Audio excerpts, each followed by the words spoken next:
Hello everybody मु doctor Madhusmita जेना आपण मानक आयुर्वेद लाइफस्टाइल को स्वागत जनाऊँगी।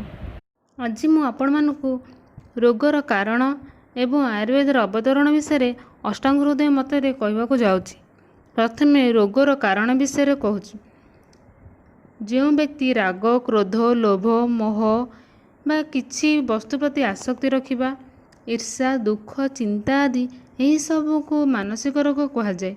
यही मानसिक रोगर मन आदिर आधार देह अटे, अर्थात यही सबूर कारण मन, किंतु यह द्वारा जो पीड़ा अनुभूत हुए ताहा देह सहन करे।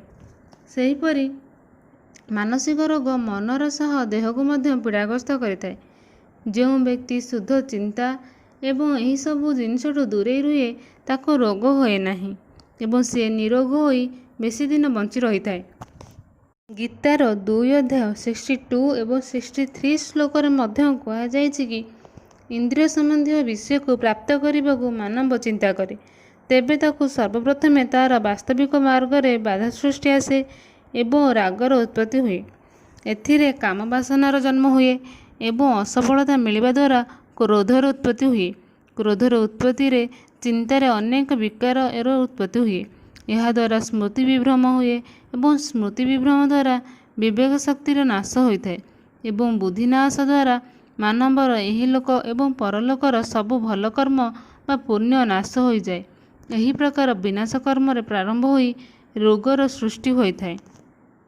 जो मनुष्य अल्प किछि भी धर्म संहिता को पढ़ी ताहा अनुसार स्वयं धर्मर आचरण करे एवं राग दोष आदि मानसिक विकार परित्याग करे एवं मोह आदि वस्तुर परित्याग करे, सही व्यक्ति रोगरु मुक्ति रहे, ताको कौनसी रोग ग्रास करे नहीं बा छुई पारे नहीं। आयुर्वेद उपदेश कहुଯାଇଛି कि प्राचीन कालरू आयुर्वेद शास्त्र संबंधी अनेक संहिता अछि। सेथिरे विविध प्रकार उपदेश मिलता है। सही सब प्रति व्यवहारिक आदर भाव रखा उचित एवं सम्मान करने उचित। यही पुण्य मिलता है। एबे आम आयुर्वेद अवतरण विषय जानिबा।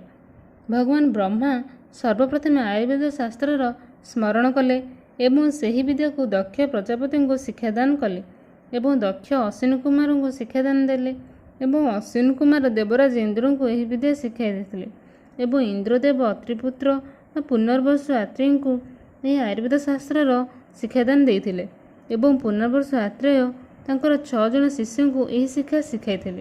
तांकर 6 जन शिष्य हेले अग्निवेश भेड़ जतुकर्ण पराशर हारित क्षरपाणी आदि शिष्यों को शिक्षादान देते एवं यही शिष्य माने अत्यंत बुद्धिमान थिले। यही 6 जन शिष्य निज निजर स्वतंत्र ग्रंथ रचना कले एवं अग्निवेश सर्वश्रेष्ठ सेमानक मध्य थिले, जे कि चरक संहितार उल्लेख करथिले, जहाँ आमे एबे भी पढ़ुछु।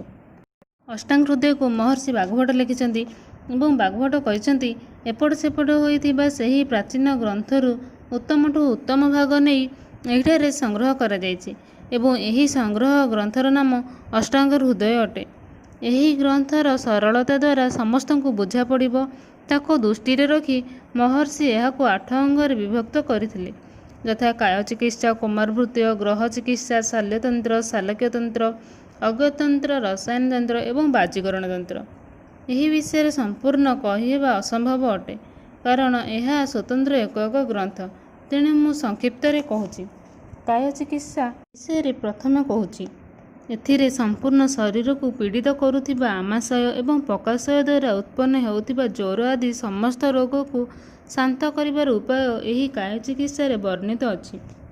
सेकेंड रे बालतंत्र बा कुमारभृत्य। बालक शिशुर शरीर रे परिपूर्ण बल तथा धातु आदिर अभाव हेबा कारणरू यही अंगर स्वतंत्र वर्णना अछि, कारण शिशुर सबु औषध भिन्न भिन्न प्रकार होइथाय एवं शिशुर खाद्य मध्य माँ बा धात्रीर क्षीर ही होइथाय।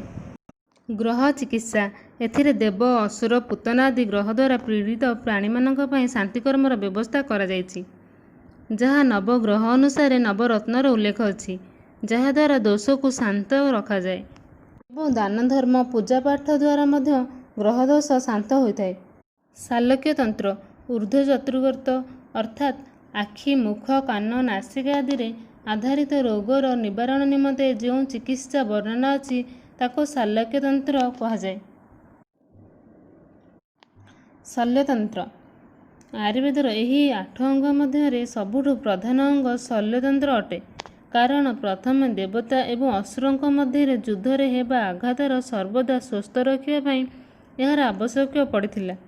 ସେ ସମୟରେ ଦେବତାଙ୍କର ବୈଦ୍ୟ ଅଶ୍ୱିନୀ କୁମାରମାନେ ଏହି ତନ୍ତ୍ରର ସମ୍ପୂର୍ଣ୍ଣ ପ୍ରୟୋଗ ଦେଖାଇ ଦେଇଥିଲେ। ଆଜି ମଧ୍ୟ ଶଲ୍ୟତନ୍ତ୍ରକୁ କୁଶଳୀ ବୈଦ୍ୟ ପ୍ରତିନିଧିତ୍ୱ କରୁଛନ୍ତି। ଭଗବାନ ଧନ୍ୱନ୍ତରୀଙ୍କ ଅବତାର ଶଲ୍ୟ ଆଦି ଅଙ୍ଗର ପୁନଃ ପ୍ରତିଷ୍ଠା ପାଇଁ ହୋଇଥିଲା। କାୟ ଚିକିତ୍ସା ପ୍ରଧାନ, କିନ୍ତୁ ଚରକ ସଂହିତାରେ ମଧ୍ୟ ଅର୍ଶ, ଉଦର ତଥା ଗୁଳ୍ମ ଆଦି ରୋଗରେ ଶଲ୍ୟକର୍ମୀ ବିଶେଷଜ୍ଞଠୁ ସହାୟତା ନେବାର ସଂକେତ ଅଛି। ପ୍ରଥମରୁ ମଧ୍ୟ ଶଲ୍ୟତନ୍ତ୍ରରେ ଯନ୍ତ୍ର, ଶସ୍ତ୍ର, କ୍ଷାର ଅଗ୍ନିର ପ୍ରୟୋଗର ନିର୍ଦ୍ଦେଶ ଅଛି। ଅଗତତନ୍ତ୍ର ଯେଉଁଥିରେ ସର୍ପ ଆଦି ଜାଙ୍ଗମ ତଥା ବସନବ ଆଦି ସ୍ଥାବର ବିଷର ଲକ୍ଷଣ ଏବଂ ବିଭିନ୍ନ ପ୍ରକାରର ମିଶ୍ରିତ ବିଷର ବର୍ଣ୍ଣନା ତଥା ସେମାନଙ୍କର ଶାନ୍ତିର ଉପାୟ ଏହିଥିରେ ବର୍ଣ୍ଣନା ଅଛି। ରସାୟନ ତନ୍ତ୍ର ରସାୟନ ତନ୍ତ୍ର ତାକୁ କୁହାଯାଏ ଯାହା କିଛି ସମୟ ପାଇଁ ଯୌବନକୁ ସ୍ଥିର କରିବାରେ ସହାୟକ ହୁଏ ଏବଂ ଆୟୁକୁ ବଢ଼ାଏ। ମେଧା ଅର୍ଥାତ୍ ଧାରଣା ଶକ୍ତି ଏବଂ ସବୁ ପ୍ରକାରର ବଳକୁ ବଢ଼ାଏ ଏବଂ ରୋଗକୁ ବିନାଶ କରିବାରେ ସମର୍ଥ ରଖେ। ବାଜ୍ୟକରଣ ବାଜ୍ୟକରଣ ତନ୍ତ୍ର ତାକୁ କୁହାଯାଏ ଯେଉଁଥିରେ ବର୍ଣ୍ଣନା ଅଛି କି ଅଳ୍ପ ମାତ୍ରାର ଶୁକ୍ରକୁ ବଢ଼ାଏ ଏବଂ ଦୂଷିତ ଶୁକ୍ରକୁ ଶୁଦ୍ଧ କରିଥାଏ। ଏହି ବିଷୟରେ ବାଜ୍ୟକରଣ ତନ୍ତ୍ରରେ ବର୍ଣ୍ଣନା ଅଛି। ରସାୟନ ଏବଂ ବାଜ୍ୟକରଣ ତନ୍ତ୍ରର ସାବଧାନତା ଏହା କେବଳ ସ୍ୱାସ୍ଥ୍ୟବର୍ଦ୍ଧନ ଏବଂ ପ୍ରଜୋତ୍ପାଦନ ପାଇଁ କରିବା ଦରକାର। ଦୁରାଚାରୀ ଦୁଷ୍ଟ ପ୍ରକୃତିର ଲୋକଙ୍କ ପାଖରେ ଏହା କରିବା ନିଷେଧ ଅଟେ। ଏହାର ପ୍ରୟୋଗ ଯୋଗ୍ୟ ଚିକିତ୍ସକର ଦେଖରେଖରେ କରିବା ଦରକାର, ତେବେ ଯାଇ ଏହା ଲାଭଦାୟକ ହୋଇଥାଏ।